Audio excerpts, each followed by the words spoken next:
Basi ninamshukuru Mungu kwa neema hii tena ambao amenipa kibali, amenipa nafasi kuwepo kwako wewe mwana wa Mungu popote ulipo. Ninamtukuza sana huyu Jehova. Ninamuinua Mungu wangu aliye hai kwa kibali ambacho amekupa tena. Tumeweza kukutana tarehe hii ya leo 12 mwezi wa 3 2025. Ni kwa neema ya Mungu, ni kwa nguvu za Mungu, si kwa akili zangu na wala si kwa akili zako. Basi bila kupoteza muda nakukaribisha wewe ambao ni malaika wa kwanza kuwa nasi. Unakaribishwa sana katika kipindi hiki cha Amka na Rehoboth, maombi ya alfajiri pamoja na neno la Mungu. Kwa hiyo nikukaribishe sana sana katika kujifunza. Mimi ni Cosmas Paulo Sambai. Tulianza somo zuri, tunaendelea nalo ambalo linasema kwamba usivunje agano la Bwana. Hili ndio somo ambalo tumekuwa nalo toka wiki iliyopita Alhamisi, na wiki hii tumeendelea nalo Jumatatu na jana vile na leo tunaendelea nalo. Kwa hiyo ukaribishe sana sana ili tuweze kusogea, na tutaendelea pale tulipoishia jana. Tutaendelea kwa kadri Roho Mtakatifu atakavyotuongoza. Tulishia pointi ya kwamba mwana wa Mungu ukiwa na agano na Mungu, yeye atakupa ujasiri mkubwa wa kukabiliana na mambo magumu yaliyoko mbele yako. Hiyo ndio pointi ambayo tuliishia. Tukaona namna ambavyo kina Elia, kina Paulo waliweza kabiliana na vitu mbalimbali walivyokutana navyo kwenye maisha yao, walivyokutana navyo kwenye huduma, kwenye kuyatimiza mapenzi ya Bwana, kwenye kuyatimiza makusudi ambayo Mungu ameweka kwao. Walikutana na mambo mbalimbali. Tukaona waliweza kusaidika, au Mungu hakuwaacha, alikuwa pamoja nao kwa sababu bado walikuwa ndani ya agano. Walikuwa katika agano. Sasa leo tutasogea kidogo kujifunza, na tutaanza na kitabu kimoja cha Kutoka sura ya 19 mstari wa 5.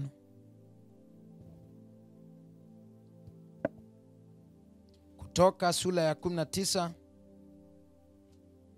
na ule mstari wa 5 ndio tutaanza nao huo mstari. Kwani ukaribishe twende vizuri kabisa kwa kadri Roho Mtakatifu atakavyotuongoza. Kutoka 19 mstari wa 5, neno la Mungu linasema hivi: Sasa basi, ikiwa mtaitii sauti yangu kweli kweli na kulishika agano langu, hapo ndipo mtakapokuwa tunu kwangu kuliko makabila yote ya watu, maana dunia yote pia ni mali yangu. Bwana Yesu asiwe sana. Kwa leo tutaanzia hapo, mwana wa Mungu, tutaanzia hapo. Anasema sasa basi ikiwa mtaitii sauti yangu kweli kweli na kulishika agano langu, hapo ndipo mtakapokuwa tunu kwangu kuliko makabila yote ya watu, maana dunia yote pia ni mali yangu. Huyu ni Mungu ambaye alikuwa anazungumza na wana wa Israeli. Alikuwa ananena na taifa la Israeli. Anawaambia kwamba ikiwa sauti yangu mtaitii kweli kweli na mtashika agano langu, mimi Bwana Mungu wenu nitawafanya mwe tunu kwangu. Nitawafanya muwe tunu kwangu. Na ukumbuke ya kwamba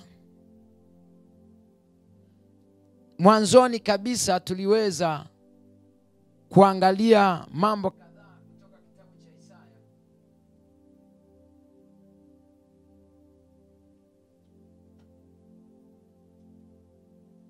Kutoka katika kitabu cha Isaya tuliangalia vitu kadhaa pale.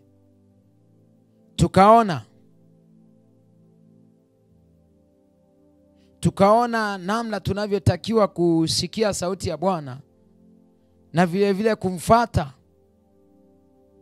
Bwana Yesu asifiwe sana.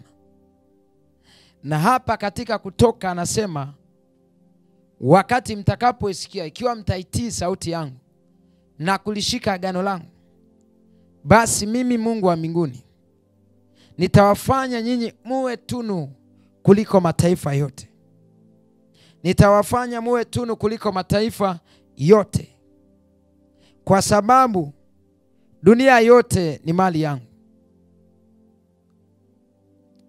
Watu wa Mungu leo tunahangaika sana kumwomba Mungu atufanye kuwa wa thamani. Mungu hatuheshimu, atuheshimishe, lakini hatujawahi kuzingatia agano lake na sisi. Ukumbuke kuwa kama una agano na Mungu, lazima sauti yake utasikia. Lazima utasikia. Na patano au agano la Mungu na mwanadamu ni yeye kuwa Mungu wetu na kuyashika yale anayotuagiza. Ukienda kusoma Yeremia 31 mstari wa 33, neno la Mungu linasema hivi. Ngoja nilisome Yeremia 31 mstari wa 33. Neno la Mungu linasema hivi.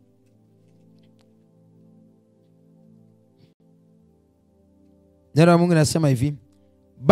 Bali agano hili ndilo nitakalofanya na nyumba ya Israeli. Unaweza ukaitoa Israeli ukajiweka wewe.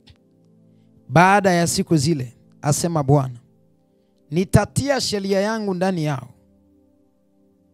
na katika mioyo yao nitaiandika. Nami nitakuwa Mungu wao, nao watakuwa watu wangu. Nitakuwa Mungu wao. Hili ndio agano ambalo Mungu ameliweka kwa ajili yetu, kwamba yeye awe Mungu wetu na sisi tuwe watu wake. Sasa ndio maana nakuja kusema ya kwamba endapo tutaweza kuitii sauti yake na kulishika agano lake, yeye atatufanya tuwe tunu kwake. Unaweza ukajiuliza tunu maana yake nini? What the meaning of tunu? Tunu maana yake nini? Tunu ni kama zawadi au hazina ambayo mtu anajivunia kuwa nayo.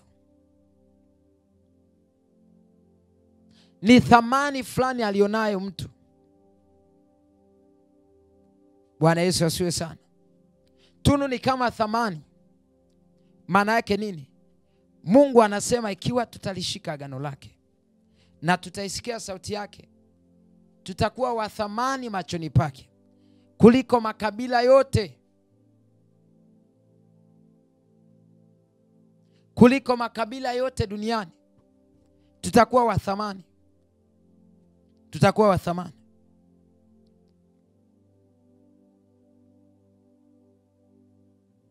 Sisi kama tunaenda pamoja watu wa Mungu hapa. Tutakuwa wa thamani.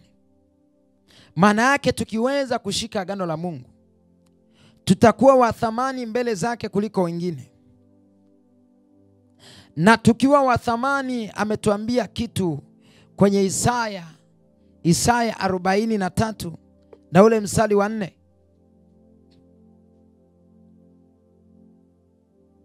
Ni sawa na wewe unapokuwa wa thamani kwenye kundi fulani au kwa watu fulani.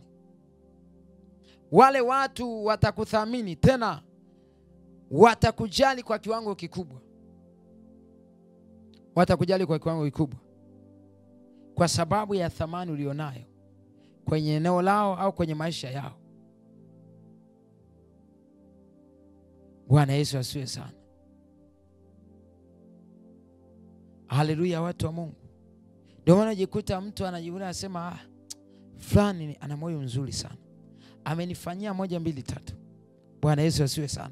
Maana yake amekuwa wa thamani katika macho yako kwa sababu amekufanyia mambo kadhaa. Sasa sikiliza,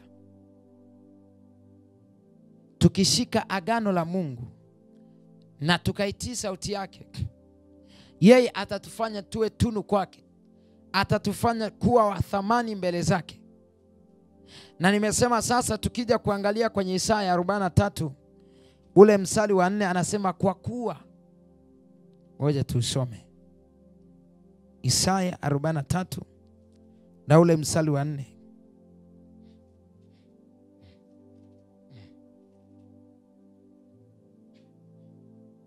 Isaya 43 mstari wa 4 anasema hivi: kwa kuwa ulikuwa wa thamani machoni pangu.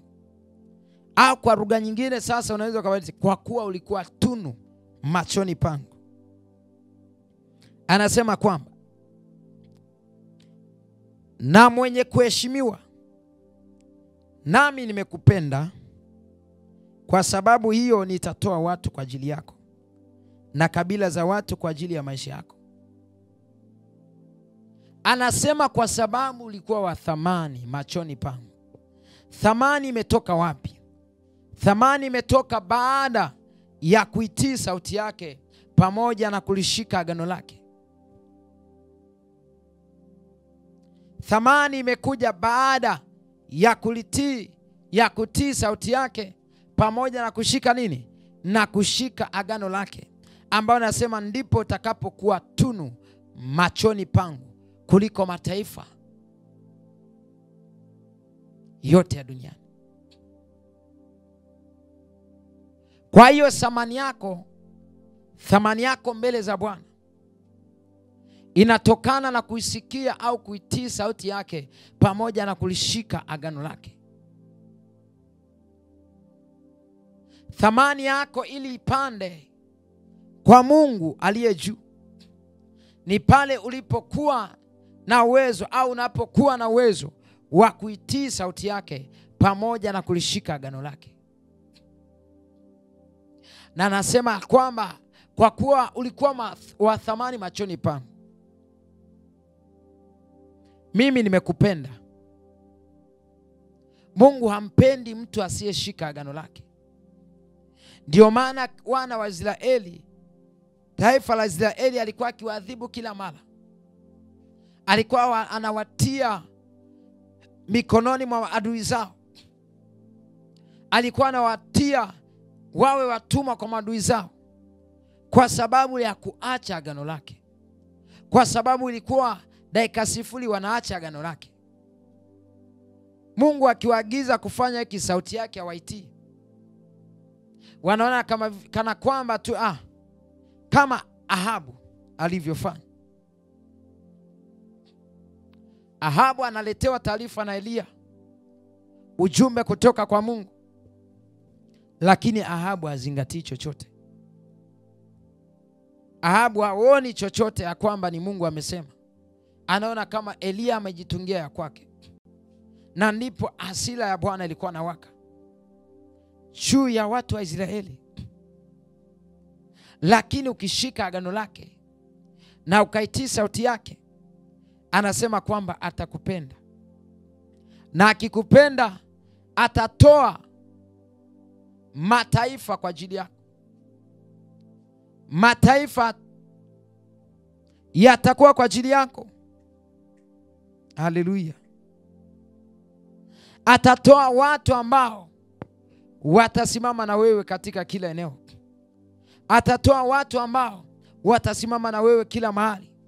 Atatoa watu ambao watakuwa pamoja na wewe. Bwana Yesu asiwe sana. Haleluya, watu wa Mungu. Kuna mtu mmoja anaelewa kile ambacho Roho Mtakatifu anazidi kutufundisha?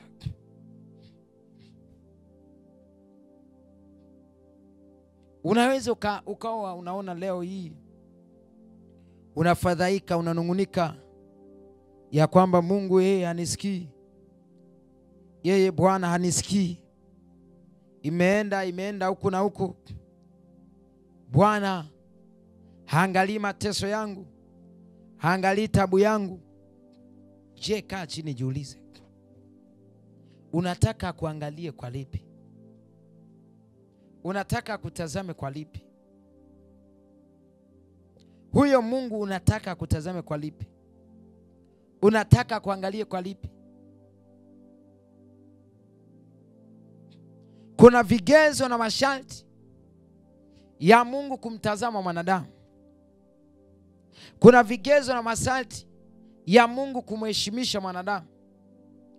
Hiyo heshima unayoitafuta kwa jinsi unavyojua wewe, hautaipata mwana wa Mungu. Hiyo heshima unayoitafuta kwa jinsi unavyoifahamu wewe, hautaweza kuipata. Hautaweza kuipata.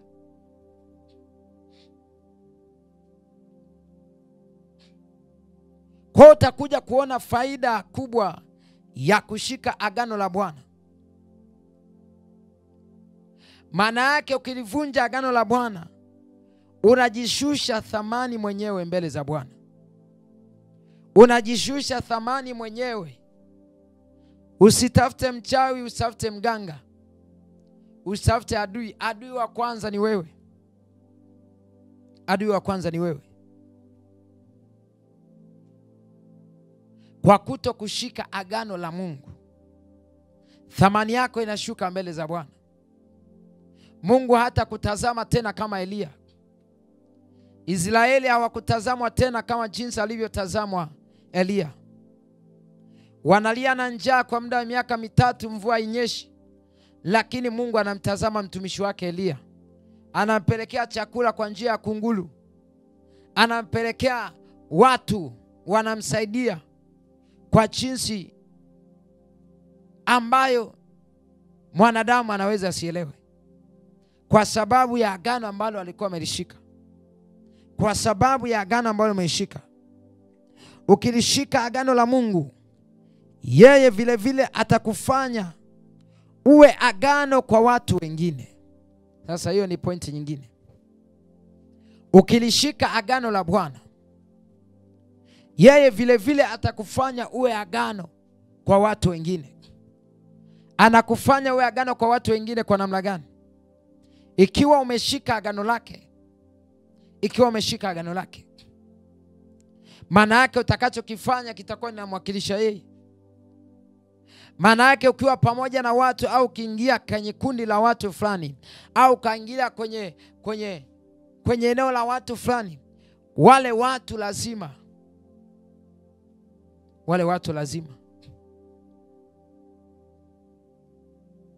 watabadilika. Au kwa lugha nyingine nitumie namna hii. Ngoja nitumie hivi. Tulisema agano ni patano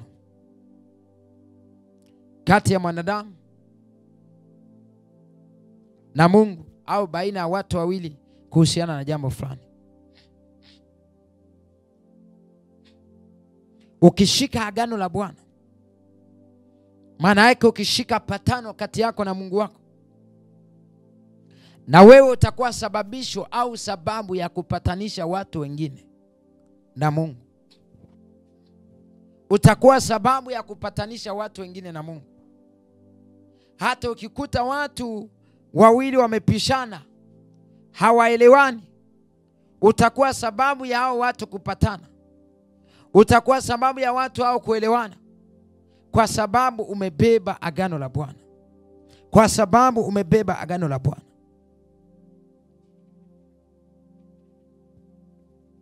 Kuna mtu anaelewa kile Roho Mtakatifu anatufundisha? Inaweza kawa kwenye familia yako. Familia yako itapatana endapo utakuwa umeshika agano la Bwana. Yawezekana watu wako wa karibu hawaelewani. Wewe utakuwa patanisho kwa wale watu watapatana, kwa sababu umebeba majibu ya watu wengine. Maana yake unakuwa nuru kwa watu wengine wasiopatana. Vile vile unakuwa sababu ya kuwapatanisha watu na Mungu wao, ya kuwapatanisha wengine na Mungu. Tunamwona Elia namna alivyokuwa anapambana kuhangaika ili aweze kuwapatanisha Israeli na Mungu wao, ili aweze kuwafanya walitazame agano la Mungu waliloagana naye. Vile vile hata ukimtazama Musa na yeye alikuwa vile vile alikuwa amelishika agano la Bwana. Kipindi Mungu anamwagiza Musa kwamba aende akawakomboe wana wa Israeli, Musa aligoma kwenda, ila akadai patano, akadai agano na Mungu ya kwamba Mungu, ikiwa unataka niende kule nikawakomboe hawa watu, basi lazima uso wako uende pamoja na mimi. Usipoenda pamoja na mimi sitaenda. Na Mungu akakubali, akasema basi usiogope, nitakuwa pamoja na wewe na nitafanya mambo yote ambayo unahitaji. Maana yake nini? Tayari wameingia agano na Musa. Mungu na Musa wanaingia agano, na ndio maana Musa akaanzisha safari ya kwenda kuwakomboa wana wa Israeli. Na ndio maana wana wa Israeli walipokuwa kikosea, Mungu anataka kuangamiza, Musa alikuwa na ujasiri wa kumfuata Mungu na kumwambia Mungu, sikiliza, ukiwaangamiza watu ukumbuke mimi umenitoa huko, na tumeagana 1, 2, 3. Ikiwa utawaangamiza hapa, itajulikanaje ya kwamba si watasema ya kwamba tazama Mungu wao amekuja kuwaokoa na amewatelekeza jangwani, wamekufa. Mungu alipokuwa kitazama lile agano la Musa, anagaili mabaya, analisamehe taifa, wanaendelea na safari kwa sababu ya nguvu ya agano waliloweka. Hivyo hivyo kwa Ibrahimu naye aliwekewa agano, waliekewana agano na Mungu ya kwamba aende atoke katika nyumba ya baba yake, aende kule atakao kumwambia, na yeye atamfanya kuwa taifa kubwa, na uzao wake utakuwa uzao mwingi kama mchanga wa bahari. Bwana Yesu asifiwe sana. Kwa hiyo alipokuwa akienda, Mungu akitayo anakumbuka agano walilowekeana na Ibrahimu, analikumbuka agano. Kwa hiyo elewe ya kwamba Mungu ni Mungu wa agano. Mungu ni Mungu wa agano. Analitazama agano lake ili aweze kulitimiza. Anaangalia agano lake ili aweze kulitimiza. Haleluya, watu wa Mungu. Niko kwenye pointi ya kwamba ukishika agano la Mungu, na wewe utafanyika agano kwa watu wengine. Utafanyika agano kwa watu wengine. Utafanyika agano kwa watu wengine. Haijalishi kwenye maeneo gani, haijalishi sehemu gani, ikiwa tu una agano na Mungu ndani yako, kila mahali utakapoenda utakuwa suluhisho. Kila sehemu ukienda utakuwa suluhisho kwa watu, iwe kwenye jamii, iwe kwa watu utakao kutana nao, kwa sababu kuna agano la Mungu ndani yako. Kuna agano la Mungu ndani yako. Si kama kunaelewana, watu wa Mungu. Kwa hiyo utafanyika njia vile vile kwa watu. Ukilishika agano la Mungu, utakuwa nuru kwa watu wengine. Utakuwa mwanga kwa watu wengine. Utafanyika njia kwa watu wasioijua njia.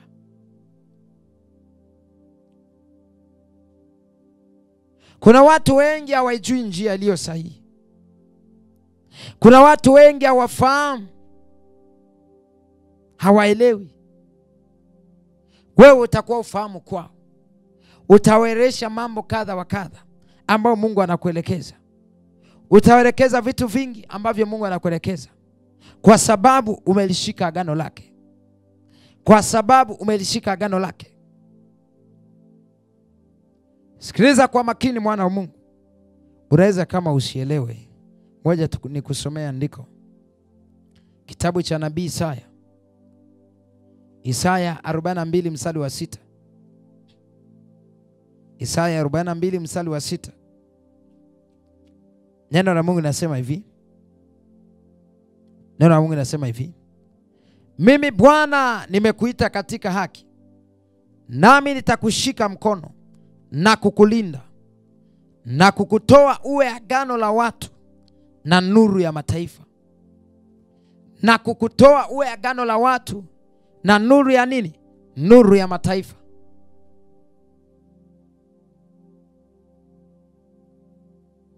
Kesho Mungu akitupa neema, tutaangalia agano ambalo alilifanya Yesu.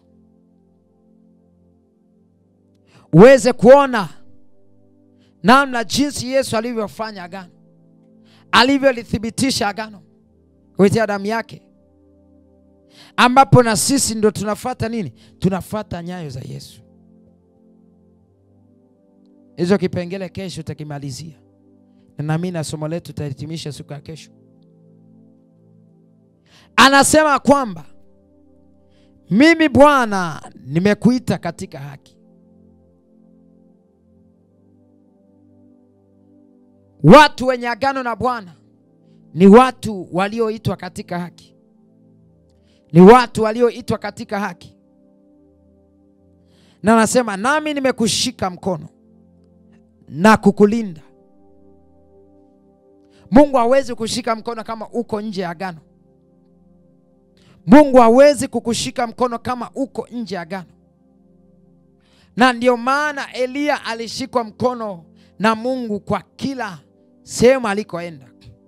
Alipokata tamaa alishikwa mkono. Alipoona njaa kakosa chakula, Mungu alimpelekea chakula kwa kunguru. Bwana Yesu asifiwe sana. Sasa mwenzangu na wewe, mwenzangu na mimi, unaweza kujiuliza, leo hii tunaweza tukawa tunalia, Mungu anisaidii, Bwana ameniacha, ninatumika, sijui ninatoa sadaka, ninaomba sana. Bwana Yesu asifiwe sana. Sikiliza, asante Roho Mtakatifu. Sadaka iliyoko nje ya agano haina nguvu mbele za Bwana. Ukitoa sadaka yako na hali ya kwamba umetoa, na hali ya kwamba umetoka kwenye agano lake Mungu, maana yake uko kinyume na Mungu, hiyo sadaka yako haiwezi kutakabaliwa. Sadaka yako haiwezi kuwa ya thamani. Itakuwa kama ni uchafu mbele za Bwana. Haleluya.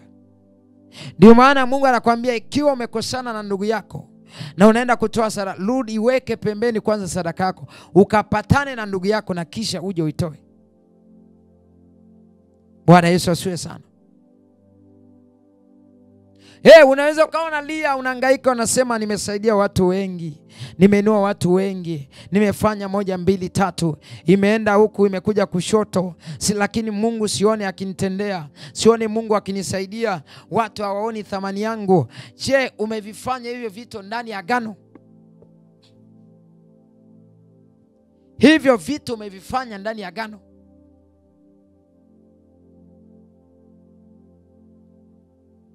Na ukumbuke watu waliotoka nje ya agano la Bwana, maana yake wako kwenye maagano mengine ya miungu mingine, wanaabudu miungu mingine. Kwa hiyo sadaka zao wanazitoa kwenye miungu ambayo haina majibu. Moyo wako lipo ndipo hazina yako iko huko. Ikiwa moyo wako uko kwenye fedha, ujue Mungu wako ni fedha. Na unapotoa sadaka yako, usitarajie baraka za Bwana, kwa sababu uko nje ya agano. Unaposaidia watu wengine, usitarajia kwamba Mungu ataitazama sadaka yako kama sadaka Habili, kwa sababu uko nje ya agano. Haleluya, watu wa Mungu. Anasema na kukutoa uwe agano la watu na nuru ya mataifa. Maana yake uwe patanisho la watu na uwe nuru ya mataifa. Nuru ni mwanga. Kinyume cha nuru ni nini? Kinyume cha nuru ni giza. Maana yake Bwana atakufanya uwe nuru gizani. Utakapokuta watu hawaelewi, wewe utakuwa mwalimu wao. Utawaelewesha kwa sababu umeshika agano la Bwana.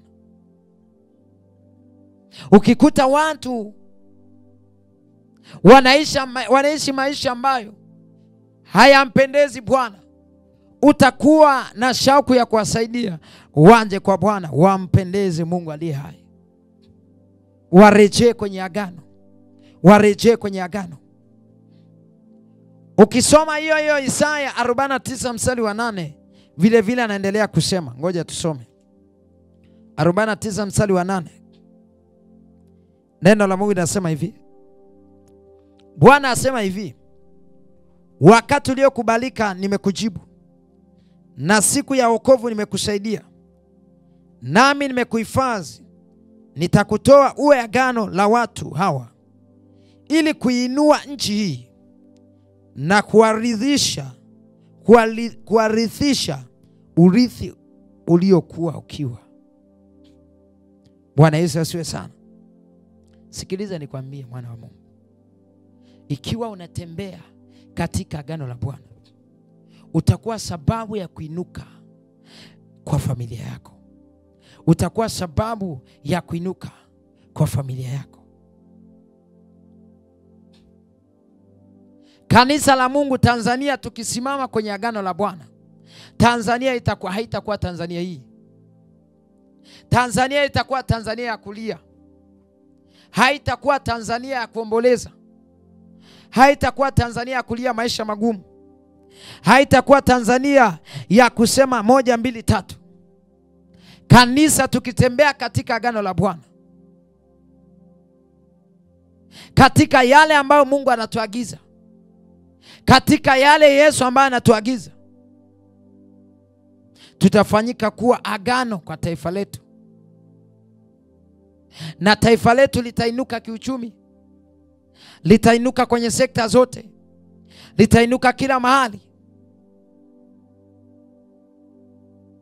Bwana Yesu asiwe sana. Haleluya, watu wa Mungu. Mimi sijui kama umefanyika agano kwa watu wengine. Sielewi kama umefanyika agano kwa jamii na kuzunguka. Sielewi kama umefanyika agano kwa watu wako wa karibu. Sijui. Haleluya, watu wa Mungu. Mtu aliye na agano la Bwana hana wasiwasi kusimama mbele za watu na kuambia 1 2 3 Mungu anataka hiki. Kwa sababu lile agano linakulinda. Lile agano linakufunika. Lile agano linakufunika.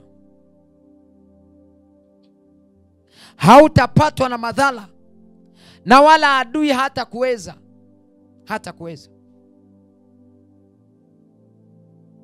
Mara mwingine watu tunaogopa kufanya ya Mungu.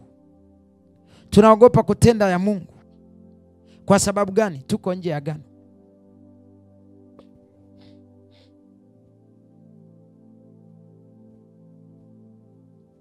Tuko nje ya agano. Kuna watu leo hii wanasema wameokoka, lakini ukiwaambia kwamba 1 2 3 unatakiwa ufanye hivi, wakati mwingine Mungu kabisa anawasemesha. Wakati mwingine unasemeshwa kabisa na Mungu. Mungu anasema na wewe kabisa kwa kiwango kikubwa, lakini huna ujasiri wa kukifanya hicho anachosema na wewe, kwa sababu uko nje ya agano. Uko nje ya agano. Sasa mimi sijui kwa nini Mungu anataka, kwa nini Mungu anazungumza na wewe ujumbe huu. Sielewi kwa nini Mungu anasema na wewe ujumbe huu. Anasema nitakufanya uwe agano kwa watu wengine. Hebu leo tazama thamani yako. Angalia thamani ulionayo. Angalia namna watu wanavyokuchukulia. Angalia namna watu wanavyokuchukulia. Bwana Yesu asifiwe sana. Ukiendelea kusoma habari za Elia tulipoishia jana, utakuja kuona Mungu anamwambia tena ya kwamba Ahabu, rejea kwa Ahabu tena. Rejea kule kwa Ahabu. Elia anasema, Mungu wangu, mbona hauniwazii mema? Unataka nikaangamie?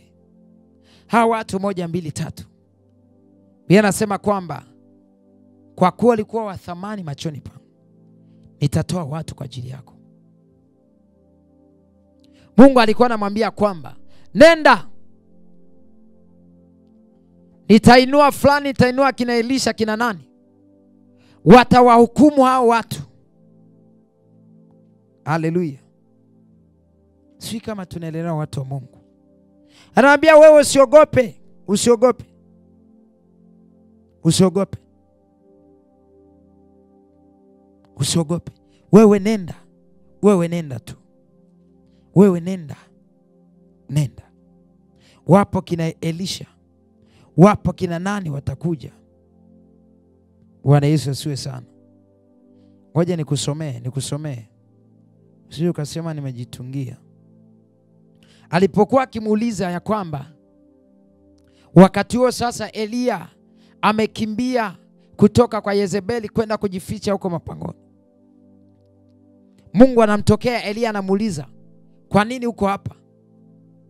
Elia anamjibu ya kwamba nimeona wivu. Kwa sababu watu hawa wameacha magano yako. Wamefuata miungu mingine, miungu ya Baali. Bwana Yesu asiwe sana. Sasa nataka nikuonyeshe ya kwamba mstari wa 15 wa Wafalme wa kwanza sura ya 19 mstari wa 15, neno la Mungu linasema kwamba Bwana akamwambia, enenda urudi njia ya jangwa la Dameski. Ukifika mtie mafuta Hazaeli awe mfalme wa Sham, na Yehu mwana wa Nimshi nimtie mafuta awe mfalme wa Israeli, na Elisha mwana wa Shafati wa Abel Mehola mtie mafuta awe nabii mahali pako. Na itakuwa atakayeokoka na upanga wa Hazaeli Yehu atamuua, na atakayeokoka na upanga wa Yehu Elisha atamuua. Pamoja na hayo nitajisazia katika Israeli watu 7,000, kila goti lisilomwinamia Baali na kila kinywa kisicho mbusu. Basi akaondoka huko akamkuta Elisha mwana wa Shafati aliyekuwa akilima mwenye jozi. Bwana Yesu asiwe sana. Unaona ya kwamba Elia anahuzunika. Taifa la Israeli limeacha magano ya Bwana. Manake Mungu halithamini tena taifa la Israeli kama mwanzo. Taifa la Israeli limepoteza thamani mbele za Bwana. Sasa Elia anamwambia kwamba rudi ukampake mafuta Hazaeli. Wala usiwe na wasiwasi. Kubaki wewe peke yako, usiogope. Kawatie mafuta Hazaeli na kamtie mafuta na Yehu pamoja na Elisha. Ikiwa watu watainuka, hao watainuka kwa ajili yako, hawataokoka kwa mkono wa Hazaeli. Na ikiwa wataokoka kwenye mkono wa Hazaeli, Yehu hatawaacha salama. Na ikiwa wataokoka kwa Yehu, Elisha atawamaliza. Mungu anatoa watu kwa ajili ya Elia ili aweze kusimama. Na ndicho tulichosoma katika Isaya 43 mstari wa 4. Ulikuwa wa thamani machoni pa. Mimi nimekupenda na nitatoa watu kwa ajili yako na mataifa kwa ajili ya maisha yako. Thamani yako leo hii iko wapi? Thamani yako leo hii iko wapi? Leo hii thamani umeipoteza mbele za Bwana kwa sababu ya kutoshika maagano ya Mungu aliye hai. Thamani yako haipo leo hii. Unadharaulika kila unakoenda. Yawezekana moja ya familia zenye amani, familia yako haimo. Yawezekana moja ya kazi yenye faida, kazi yako haipo. Watu hawathamini kile unachokifanya.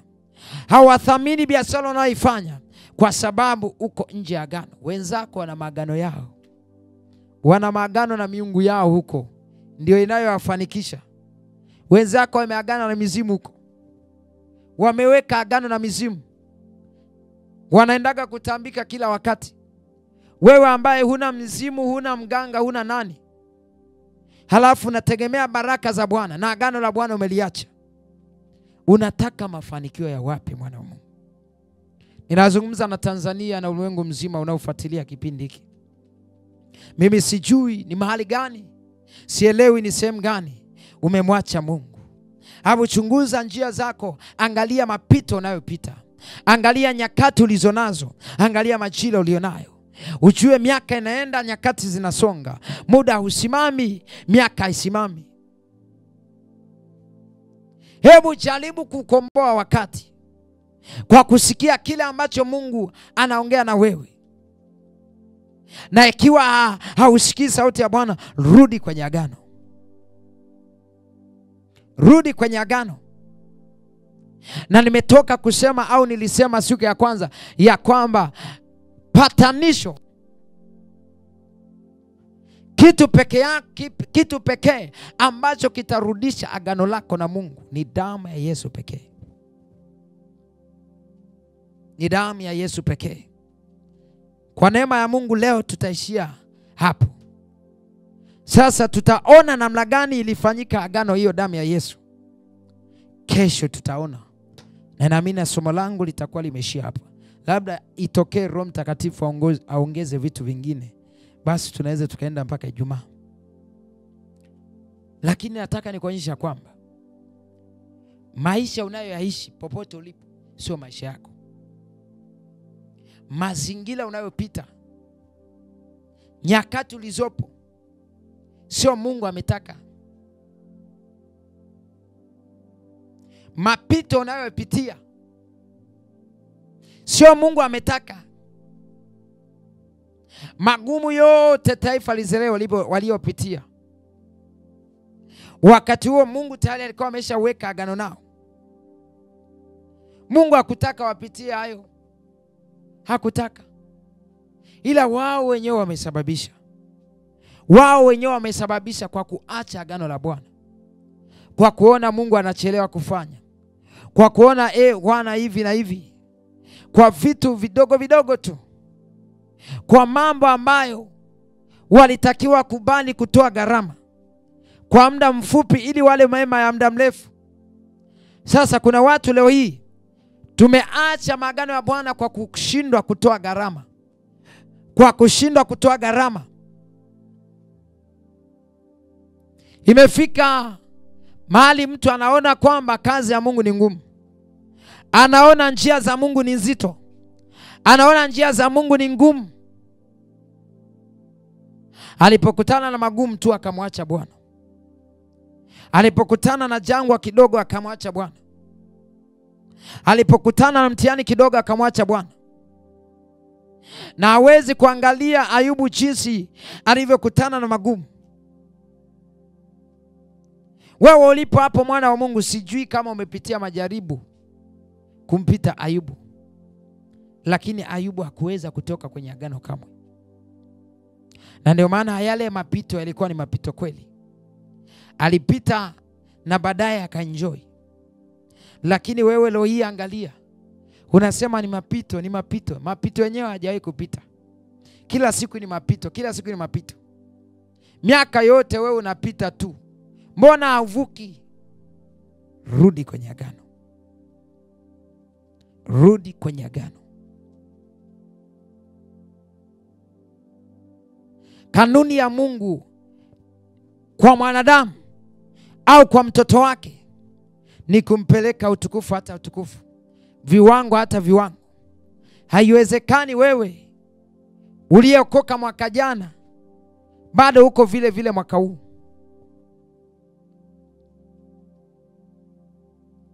Lazima uone badiliko katika maisha yako. Lazima uone badiliko katika kile unalolifanya. Ukiwa kweli uko sawa, uko ndani ya agano, lazima kutakuwa na badiliko. Mimi Cosmas wa mwaka juzi sio Cosmas wa leo. Leo natakiwa wewe wa leo usio wa kesho. Na mimi vile vile natakiwa mimi nilivyo leo, kesho sitakiwi niwe hivi. Natakiwa nipande hatua nyingine. Natakiwa niende sehemu nyingine. Nikiganda hapa miaka yote, maana yake kuna vitu nimemisi. Kuna mambo nimemisi. Kuna mambo sijayafanya ambayo yako ndani ya agano. Hiyo livyo ndio kanuni ya Mungu. Hiyo ndio kanuni ya Mungu, watu wa Mungu. Mungu ana kanuni hizo. Anampandisha mtu wake kulingana na jinsi alivyo karibu naye, kulingana na anavyotembea katika agano, kulingana na anavyoliishi agano. Bwana Yesu asifiwe sana. Haleluya, watu wa Mungu. Lazima ulitambue na ulielewe hilo, mwana wa Mungu. Maisha yako yatakuwa salama ukiwa ndani ya agano la Bwana. Maisha yako yatakuwa salama ukiwa ndani ya agano la Bwana. Yatakuwa salama, yatakuwa salama, yatakuwa salama. Sasa mimi sijui maisha yako yakoje. Sielewi maisha yako yakoje. Wewe mwenyewe ndo unajua jinsi alivyo maisha yako. Ujue kabisa mateso unayopitia sio mpango wa Mungu. Ni wewe mwenyewe umejitakia. Thamani yako kushuka sio kwamba Mungu ametaka. Ni wewe mwenyewe umejitakia kutoka kwenye agano, kutoka kwenye patano kati yako na Mungu. Wewe mwenyewe. Wala usianze kutafuta mchawi. Ni kweli vita vipo, adui analeta vita, lakini adui hana nguvu kiasi hicho kumshinda Mungu wako mliyeweka naye agano. Shetani hana nguvu kuliko hivyo.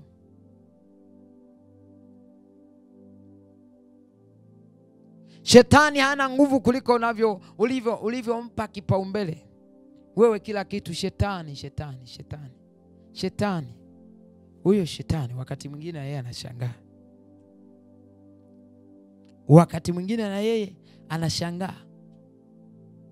Wakati mwingine na unampa attention sasa ya kuendelea kukaza, ya kuendelea kukufuatilia.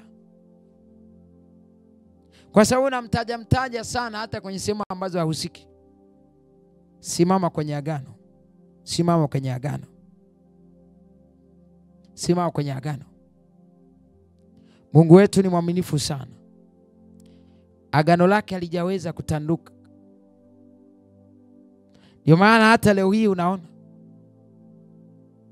toka agano ameliweka na Nuhu ya kwamba hata igarikisha dunia kwa maji tena. Na ndivyo ilivyo hata leo. Hawezi sikia kwamba dunia imejaa maji pote. Utakuta tu mafuriko yenyewe ni kidogo, sehemu mahali kwa mahali, lakini sio kugarikisha kama kipindi cha Nuhu.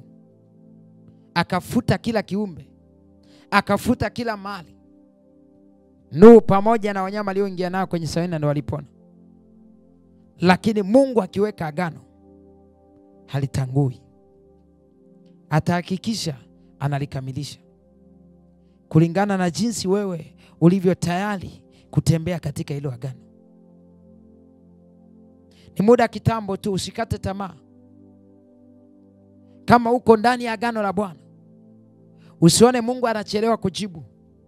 Endelea kunyenyekea mbele za Bwana. Endelea kukaa mbele za Bwana. Pamoja na mapito unayopitia, hayo mapito ni ya kitambo tu. Hayo mapito ni ya muda tu. Kuna wakati furaha itarejea tena kwa jina la Yesu. Kuna wakati amani itarejea tena kwa jina la Yesu. Kuna wakati furaha itarejea tena kwa jina la Yesu. Kuna wakati amani kwenye familia yako, kwenye ndoa itarejea. Utapata faida tu. Lazima ufanikiwe. Lazima uende viwango vingine. Lazima uende viwango ambavyo Mungu anataka ufike. Reka shanda rama lika siki. Unaweza kwenda mbele za Bwana ukamshukuru Mungu. Leo tumeweza kuangalia vipengele kadhaa ya kwamba namba moja, ukifuata agano, ukaitii sauti yake na ukashika agano lake, yeye Mungu aliye mbinguni atakufanya kuwa tunu mbele zake kuliko mataifa mengine, na atakufanya uwe nuru kwa mataifa. Tukazungumzia mali ya tunu ni zawadi au ni uthamani wa kitu fulani. Maana yake utakuwa wa thamani mbele za Bwana ikiwa utaitii sauti yake na kulishika agano lake. Na tukasema ya kwamba ikiwa utakuwa wa thamani au utakuwa tunu mbele za Bwana, Isaya 43:4 anasema, kwa kweli kwa wa thamani machoni pangu, mimi Mungu wa mbinguni nimekupenda. Nitatoa watu kwa ajili ya maisha yako. Nitatoa watu kwa ajili yako. Nitatoa mataifa kwa ajili ya maisha yako, kwa sababu ya uthamani ulionao, kwa sababu ya kushika agano, kwa sababu ya kuitii sauti yake, utakuwa tunu. Ni nani asiyetaka kuwa tunu? Kila mmoja, kila mahali akienda anataka athaminiwe. Ukienda mahali popote unataka uthaminiwe. Unataka watu wakuthamini. Sasa onyesha thamani kwanza mbele za Bwana. Ukionyesha thamani, Bwana akikuthamini popote utakapokanyaga. Ninakwambia, popote utakapoenda, Bwana akiwa amekuthamini, watu watakuthamini tu. Haijalishi sehemu isiyokujua, haijalishi sehemu usiyoijua. Kama utakuwa ndani ya agano la Bwana, utalishika agano la Bwana na utaitii sauti yake, uwe na hakika lazima watu watakuthamini. Lazima watu watakuthamini tu. Tumebakiwa na dakika 10. Unaweza ukaenda mbele za Bwana ukamwambia Bwana ya kwamba nifanye kuwa tunu mbele zako. Maana yake nini? Mwambie Mungu akusaidie. Mwambie Roho Mtakatifu, ninakusihi, ninahitaji kurejea kwenye agano la Bwana. Ninahitaji nirejee kwenye agano la Bwana. Ita damu ya Yesu ikupatanishe tena. Ita damu ya Yesu ikupatanishe tena. Huyu Yesu ikutupatanishe na Mungu wako. Urejee kwenye agano la milele. Urejee kwa agano la milele. Yawezekana umemwacha Mungu. Yawezekana umekaa mbali na Mungu kwa sababu ya kukosa fedha, kwa sababu ya mali zimeisha, kwa sababu ya maisha magumu. Nataka nikwambie, maisha magumu yasiwe Mungu wako. Maisha magumu yasiwe Mungu wako. Changamoto yasiwe Mungu wako. Wengine wamegeuza changamoto walizonazo kuwa miungu yao. Kila ukimwambia mpendwa, mbona huji ibadani? Majukumu tu, mapito tu, ninapitia changamoto. Changamoto hiyo ukikaa nyumbani ndio utaisha. Haya, pamoja na kusema changamoto, toka unaenda huko kazini, changamoto haziishi na hakuna fanikio lolote unalolipata. Toka useme kwamba changamoto, maisha magumu, na tafuta, unachokitafuta hakipatikani na wala hakionekani. Haleluya, watu wa Mungu. Kuna watu wanasema, Bwana niko busy kutafuta. Kuna mtu fulani anaraumu, siku ya Bwana Jumapili tunakutana kumwabudu Mungu aliye hai, lakini yeye anawahi kwenye mambo yake. Anasema kwamba Bwana ibada inachelewa sana kuisha. Unajua ibada yenyewe inaisha muda gani? Inaisha saa 7, imeenda sana saa 8, masaa 6. Lakini yeye akienda kazini toka asubuhi saa 2 kurudi saa 4 usiku, toka Jumatatu mpaka Jumamosi. Lakini siku ya Bwana Jumapili anaona kazi kumpa Bwana masaa 7. Kuanzia saa 3 mpaka saa 7, saa 8 anaona ni kazi, ana mambo yake mengine ya kufanya. Pamoja na mambo yake ya kufanya hajawahi kupata vitu ambavyo vinamridhisha.